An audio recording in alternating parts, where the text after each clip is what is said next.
trak haydovchisi. Bu qaysidir ma'noda erkinlik, ozodlik, baxt, lekin vaqtlar o'tishi bilan yolg'izlikni his qila boshlaysan. Avvaliga bu qanchalik huzurbaxsh ekanligini his qilasan. Hech kim xalaqit bermaydi, u shtatdan bu shtatga, u shahardan bu shaharga harakat qilasan. Go'zal joylarni to'xtab tomosha qilasan va o'zingni yo'l qirolidek his qilasan. Chunki sen nafaqat o'z haydayotgan mashinangni, balki o'z taqdiringni o'zing boshqarasan. Lekin vaqtlar o'tib sen tangani ikkinchi tarafini his qila boshlaysan.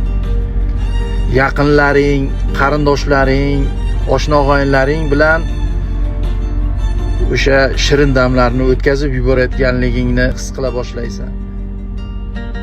Aynan shu onda do'stlaring, yaqinlaring, oila bag'rida hayot lahzalaridan bahramand yashayotgan bir paytda sen esa dunyoni narigi chekkasida o'sha yo'lda trak kabinasida telefonga termilib uzoq yo'llarni, masofalarni bosib o'tayotgan bo'lasan.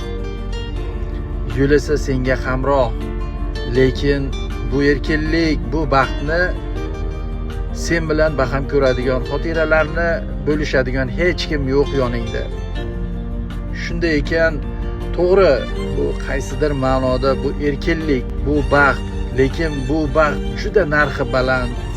Lekin qadrdonlaring, yaqinlaring yoningda bo'lmasa, bu qadri bir tiyinga qimmat o'sha baxtni, o'sha erkinlikni.